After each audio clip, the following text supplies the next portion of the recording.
We wear the mask that grins and lies. It hides our cheeks and shades our eyes. This debt we pay to human guile. With torn and bleeding hearts we smile and mouth with myriad subtleties. Why should the world be overwise in counting all our tears and sighs? Nay, let them only see us while we wear the mask. We smile, but O great Christ, our cries to thee from tortured souls arise. We sing, but oh, the clay is vile beneath our feet, and long the mile.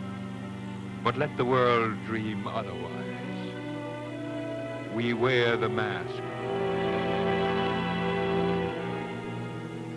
And somehow my throat gets choky, and a lump keeps trying to rise like it wanted to catch the water that was flowing to my eyes.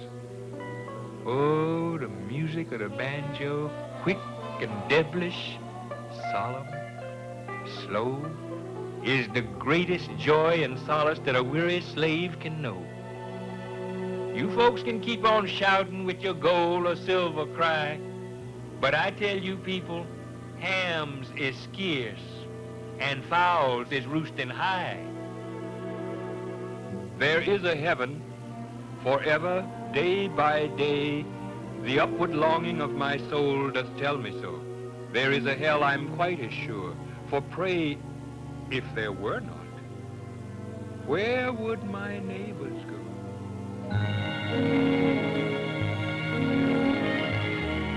Like the blush upon the rose when the wooing south wind speaks, kissing soft its petals are thy cheeks. Tender, soft, beseeching, true like the stars that deck the skies, through the ether sparkling are thine eyes. Like the song of happy birds when the woods with spring rejoice, in their blithe awakening is thy voice. Like soft threads of clustered silk o'er thy face so pure and fair, sweet in its profusion is thy hair. Like a fair but fragile vase, triumph of the carver's art, gracefully formed and slender, thus thou art.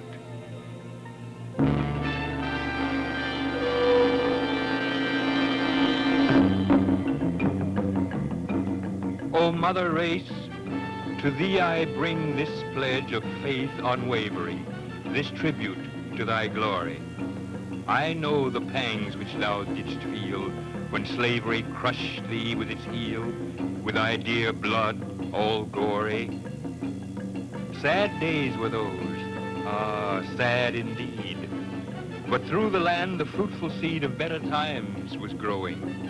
The plant of freedom upward sprung, and spread its leaves so fresh and young. Its blossoms now are blowing. On every hand in this fair land, proud Ethiop's swart-eyed children stand beside their fairer neighbor. The forest flee before their stroke. Their hammers ring, their forges smoke. They stir in honest labor. They tread the field where honor calls, their voices sound through Senate halls in majesty and power. To right they cling, the hymns they sing up to the skies in beauty ring, and bolder grow each hour. Be proud, my race, in mind and soul. Thy name is writ on glory's scroll in characters of fire. High mid the clouds of fame's bright sky, thy banner's blazoned folds now fly, and truth shall lift them higher. Thou hast the right to noble pride, whose spotless robes were purified by blood's severe baptism. Upon thy brow the cross was laid, and labor's painful sweat beads made a consecrating chrism. No other race, or white or black, when bound as thou wert to the rack, so seldom stooped to grieving. No other race, when free again, forgot the past and proved them men. so noble in forgiving. Go on and up. Our souls and eyes shall follow thy continuous rise. Our ears shall list thy story. From bards who from thy roots shall spring and proudly tune their lyres to sing of Ethiopia's glory.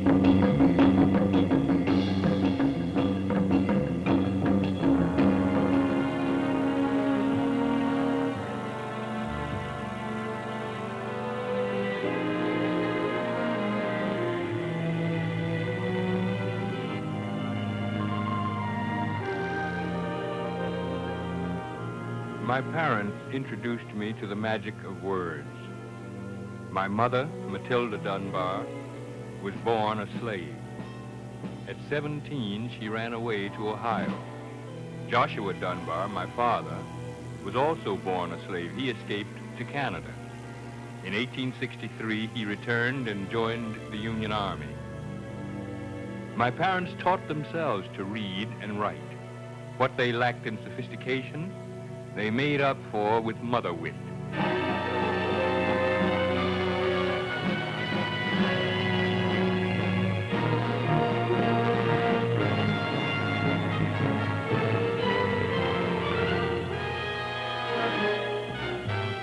I was born into the first generation of black men born free in the United States. At that time, our people had neither land, good jobs, nor education.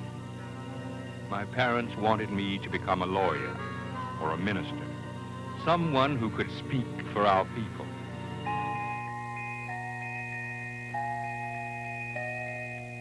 The preparation for my life's work started at home. My mother was my first teacher. With the light between me and her ironing board, she drilled me in my letters. She made every letter come alive with her imitations of the slave owners and of the things she had seen and heard when she was a child on the plantation. My mother had an intuitive feeling for literature. Sometimes I would read the story and then tell it to her. Other times I read aloud to her. Whichever way I did it, she, in her own witty way, always made a critical comment that would deepen my understanding of what I had read. It made me work harder to make my assignments turn out to be the best in the class. In high school, I took a college preparatory course. My interest in English helped me to become president of the Literary Society, editor of the school paper, and author of the words for our class song. My plans to go to college had to be set aside when my father died. I had to get a job to help support my mother. When I answered an ad for work in newspaper offices, employers told me, "We want a white boy. This is white man's work. We don't hire niggers."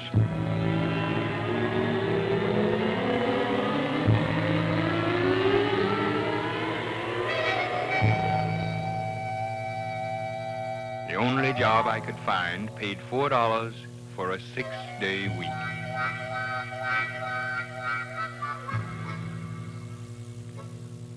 Having to take a menial job made me realize my dilemma. I had to decide whether to go through life as an elevator operator or find some way to fulfill my ambition. So I worked on my stories and poems. I wanted to become a writer. I would interpret our experiences in stories and songs and prove to the many that after all, we are more human than black.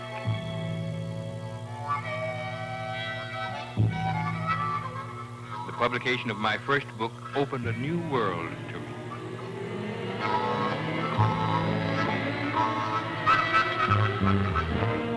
Notice of my poetry appeared in literary journals. A leading critic wrote, "Paul Laurence Dunbar is America's first black poet." Dunbar's parents were black without admixture of white blood.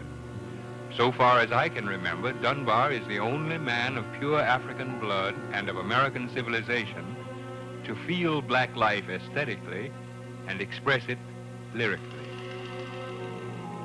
My success made it possible for me to give my family some of the comforts of life. My home became a center. It was written about as an example of what a black man could achieve in America.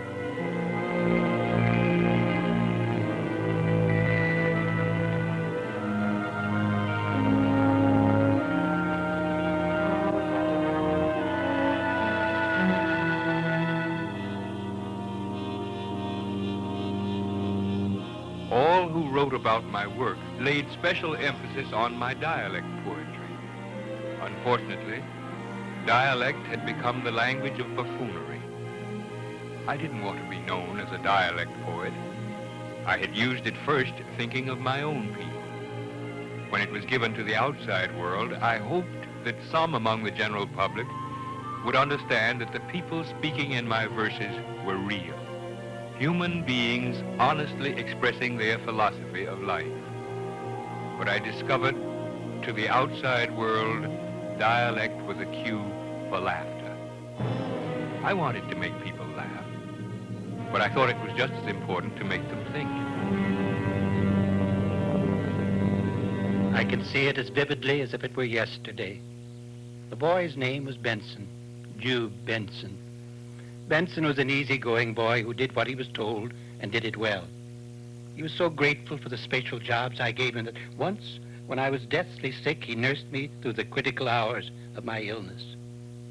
The young lady was my fiancée. Her name was Annie Laurie. Annie was the most refined and cultured person you ever met.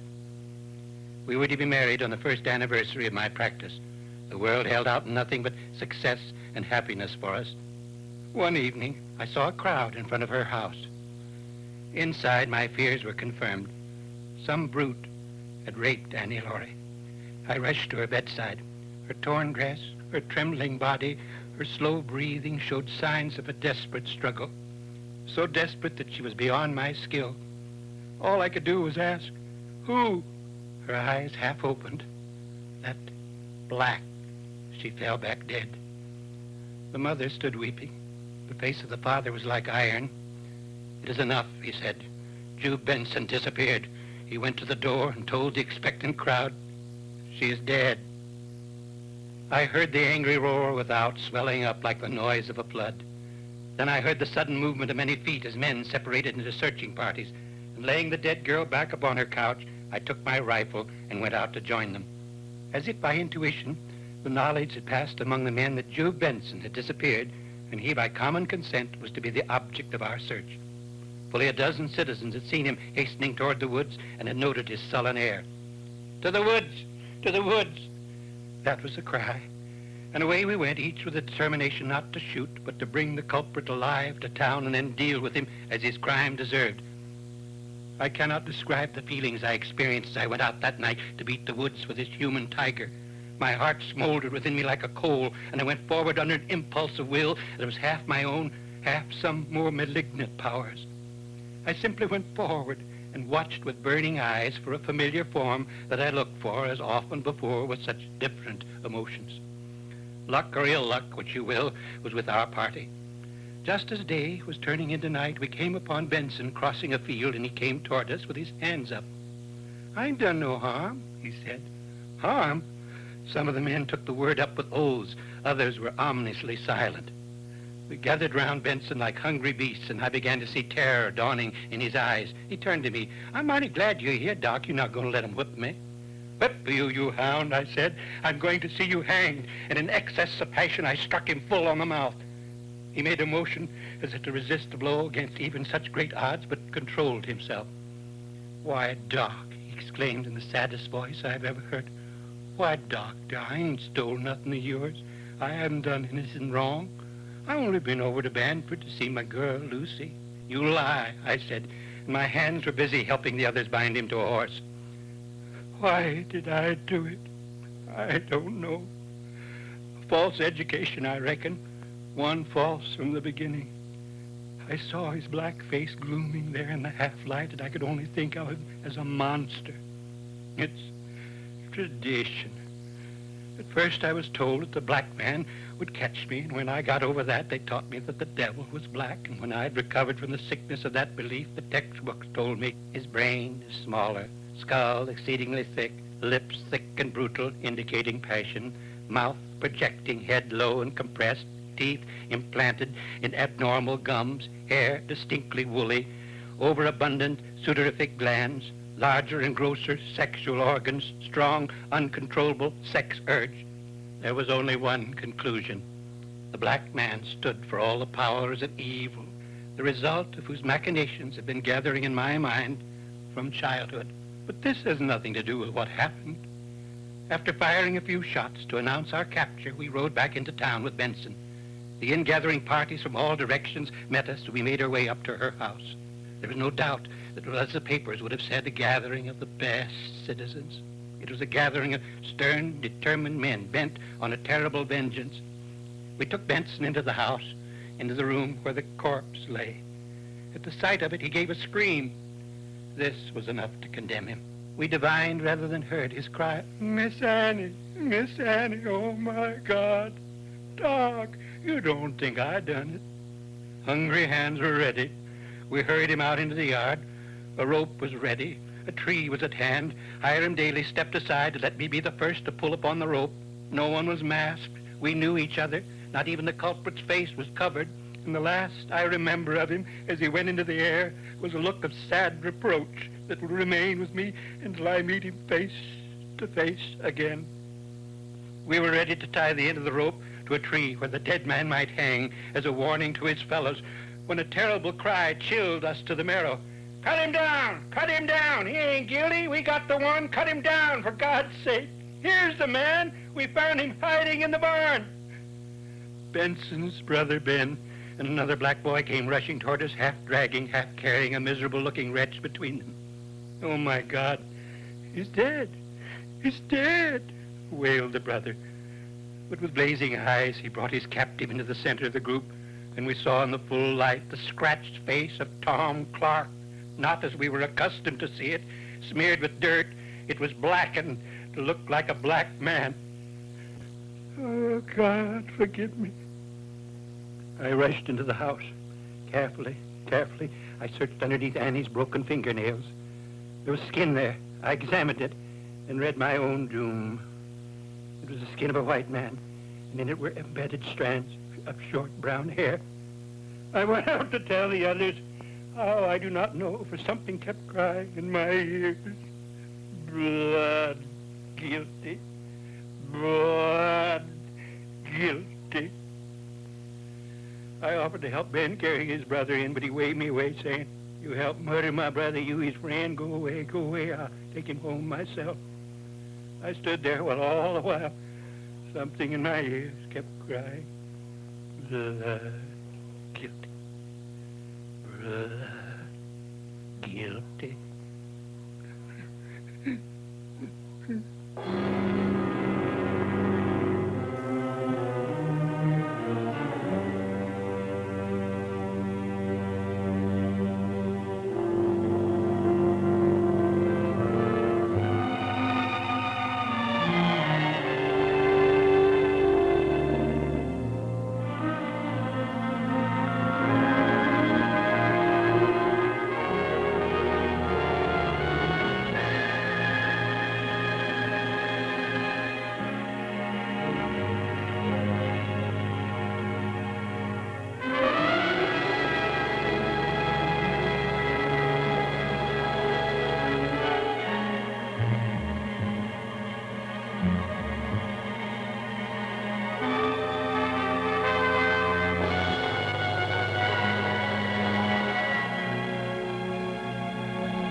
I've been collecting material for the past 18 months.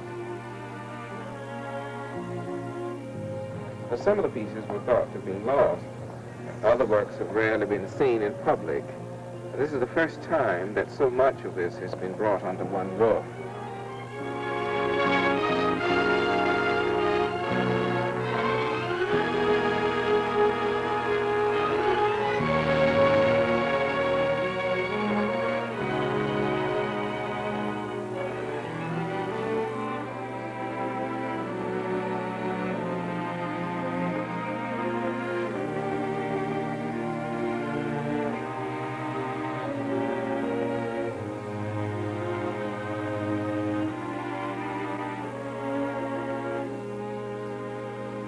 Joshua Johnston was one of the earliest known black American artists.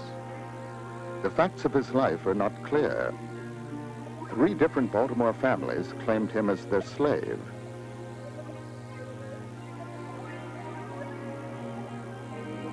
His name is listed in the Baltimore Directory.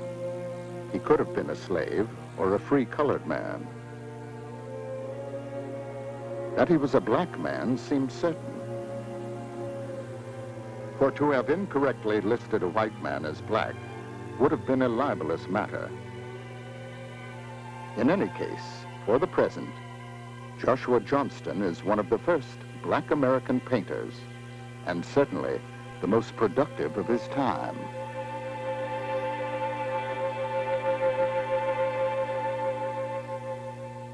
Robert S. Duncanson was born in upstate New York in 1817. His mother was Afro-American, his father Scotch-Canadian. Duncanson grew up in the Cincinnati of the 1840s. His art career started with a self-study course.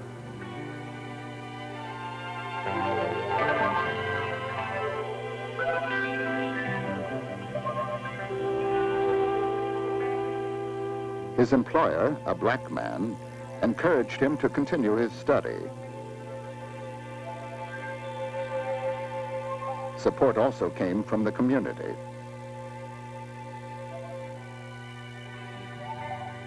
An anti-slavery group sponsored his European studies. Duncanson never became an exile. His feeling toward his country is expressed in his gift to Charles Sumner. Accept this as an expression of gratitude from my people for your fight on our behalf.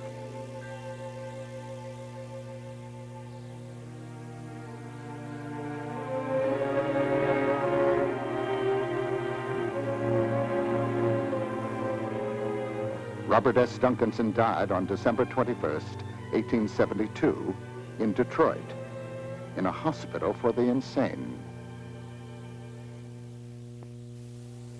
Edward Mitchell Bannister was born on November 28, 1828. His mother was a native of New Brunswick, his father a West Indian. As a child, Bannister spent his playtime sketching his friends. On his first job, he spent his off hours teaching himself.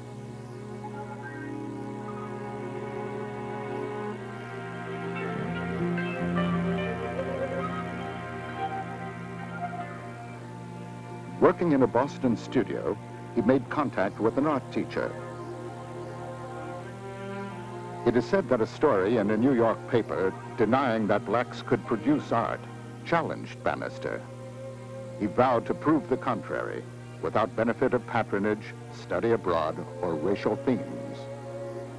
Bannister's feeling for his people expressed itself in other ways. During the Civil War, he and his wife collected funds for Union soldiers. Mrs. Bannister organized a home for the elderly. Today, that home is open for all senior citizens.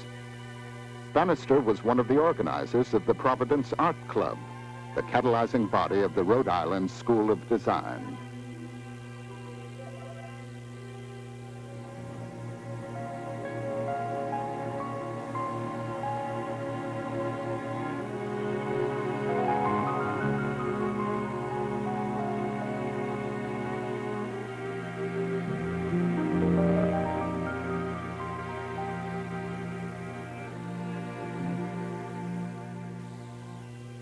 When Edmonia Lewis completed Forever Free, she wrote, "I will take nothing for my labor. William Lloyd Garrison has given his whole life for my father's people, and I think I should give him a few months' work." Edmonia Lewis was born in Albany, New York in 1845. Her mother was Indian, her father black. She was orphaned at an early age. With the help of friends, she entered college. At Oberlin, an innocent prank led to serious trouble. Edmonia was accused of poisoning her roommates. Tried and acquitted of the charge, she made her way east.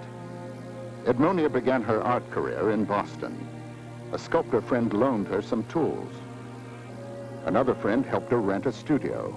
Friends bought her works. Sales of the busts of Civil War heroes made it possible for her to study in Europe. At the peak of her career, Edmonia Lewis had 2 commissions of $50,000 each. She died in obscurity around the turn of the century.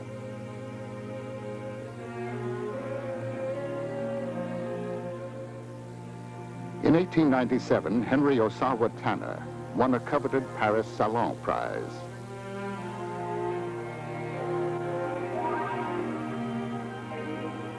Tanner was born free in Pittsburgh, Pennsylvania on June 21st, 1859. His parents were free blacks.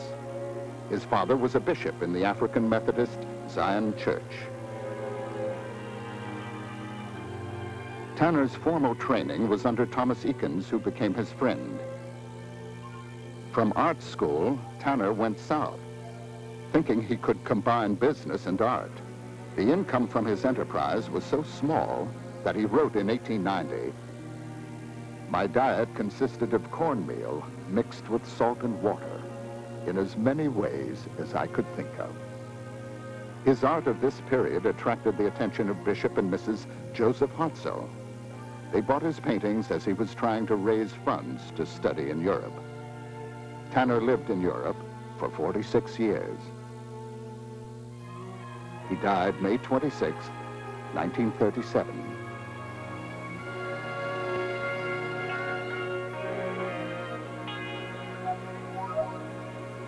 I saw pictures of Henry Ossabaw Tanner priced on the rooftop.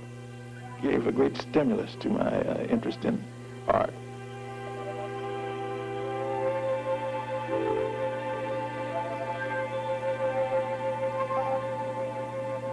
I got me a fellowship at Rice's studio, where I worked for 2 years. Rice was a German artist that had come to America.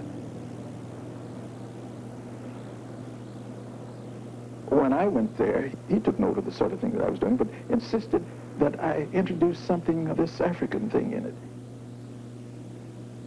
I simplified the form, the body, so that the lines were rigid and produced a primitive effect. As soon as I got the idea, it took fire like that. Everyone was interested in it. It was just the sort of thing that they were looking for, and I really got to be the fair-haired boy.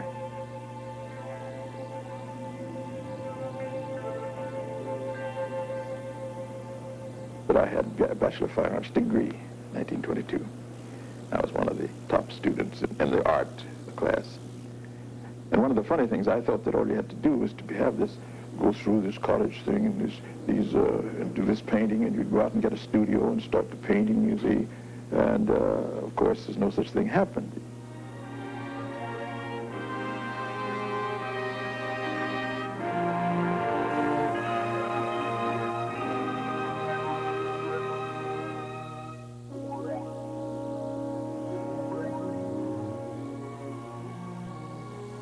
I'm doing the bust of Duke Ellington for the Performing Arts Center out in Milwaukee.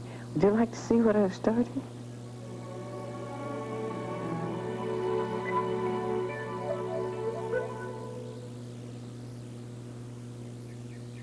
From 5 years old on, I have been a sculptor.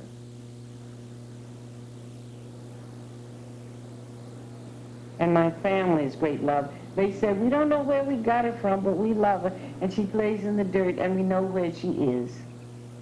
We had a riverbed there, and there was gray clay, and my brothers used to dig it out, and I saw that I could make things.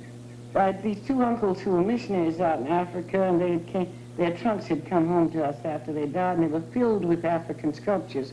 But my father said to me one day, they're yours, and they're beautiful. Between 12 and 13 years old, I had copied everything in those trunks.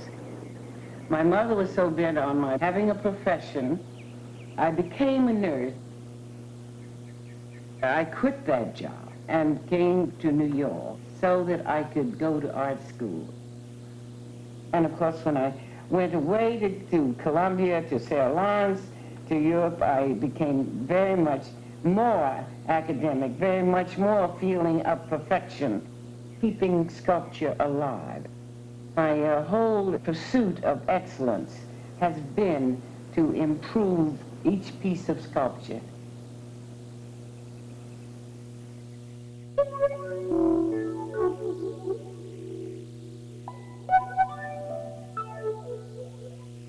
When I was a little boy, they had a prize in the local theater in Pittsburgh for the best poster advertising the big parade.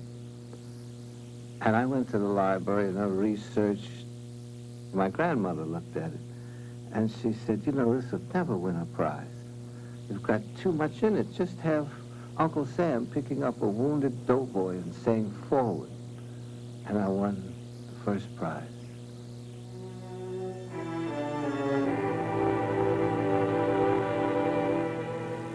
Well, everything that's happened to you goes in some way to your art, whether consciously or unconsciously.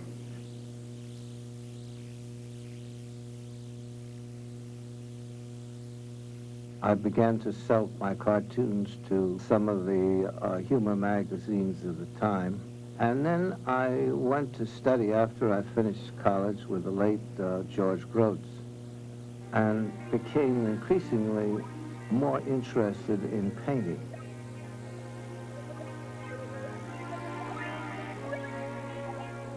In my work. But what I would want to come through is to do the best justice I can to the visual world around me, to my memory, and to continuity of myth and ritual.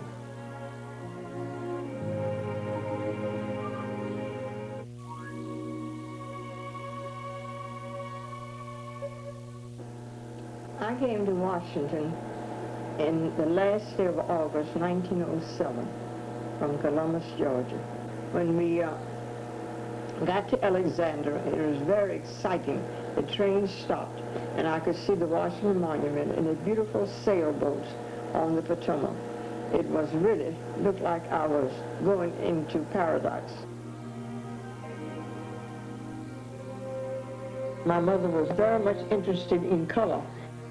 She could take dresses and blend the colors and make most unusual type of dresses. They were really poems.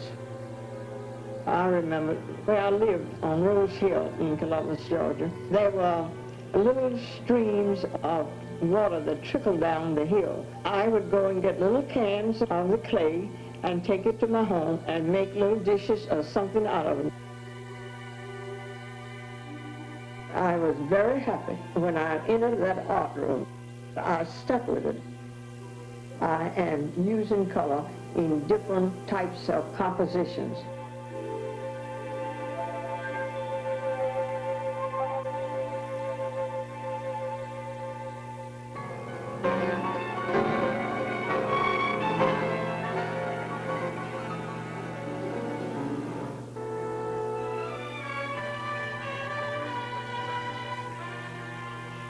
As a kid in Alabama, I played with red clay.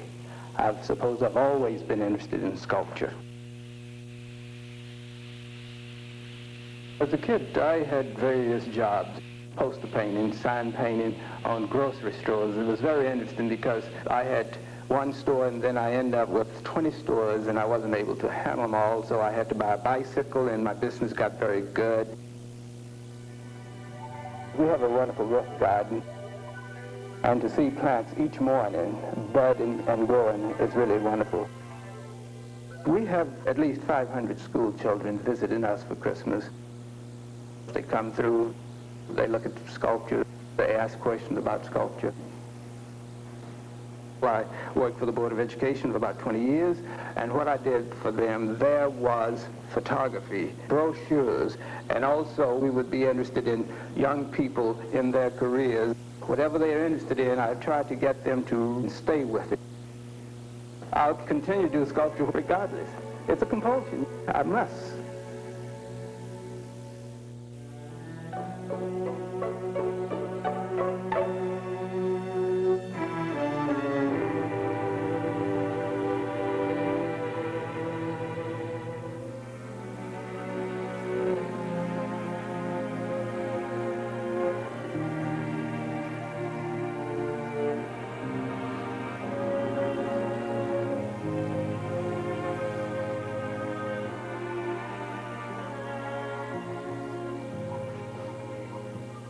I was born in Boston, that city of culture.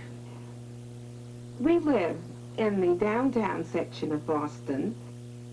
My father went to evening school to Suffolk Law School, and in his late 40s, he received his degree. My mother was my greatest inspiration. She loved flowers, and I can remember also her great interest to design hats. I was very, very happy, of course, painting in Paris. Émile Bernard, the father of French symbolism, was a great inspiration to me. I've traveled extensively to 14 countries in Africa. Of course, we are now very much interested in black art. I was never as black as I am today. I hope that the day will come when we will be considered as artists, thinking more in terms of a broad humanity. That is my one wish.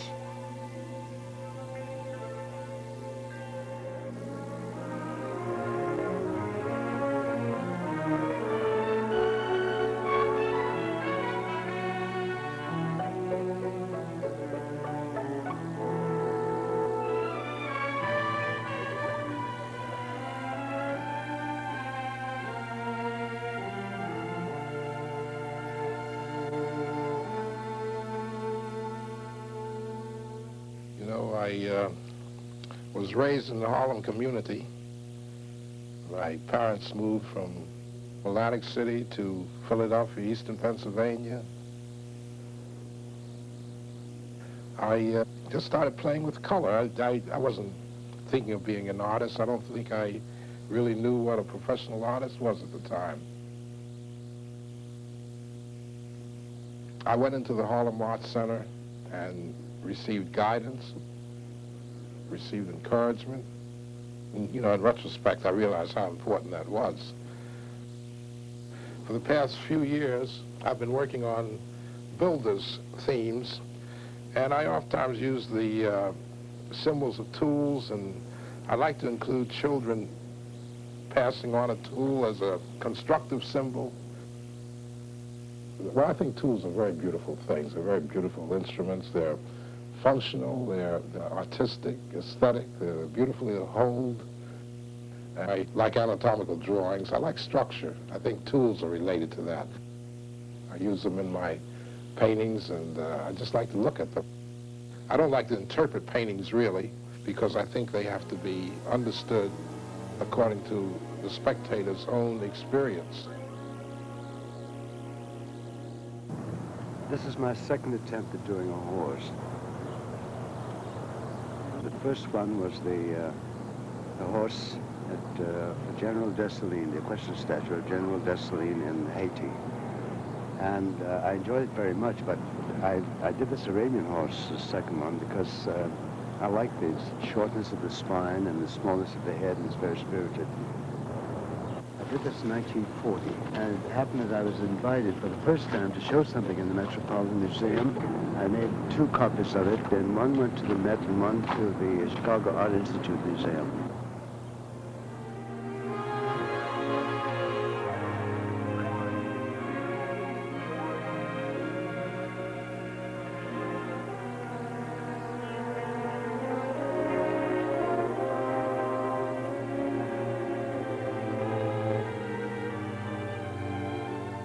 books are some of the most precious things in my life.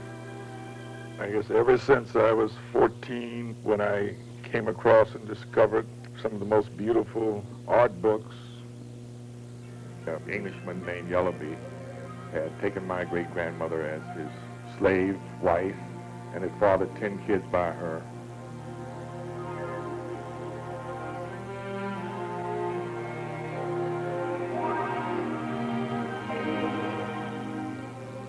I was born in Chicago.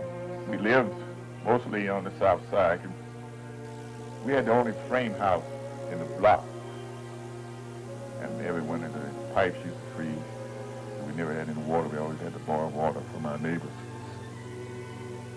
My stepfather was an ordinary worker. My mother, she was a domestic worker, practically all her life since I guess she started when she was about 8 years old. One day when I was about 14, I saw an announcement about a meeting of a group called the Art Crafts Guild. Discovery that a club that was composed of older blacks interested in art was just excited me, man. I just about flipped.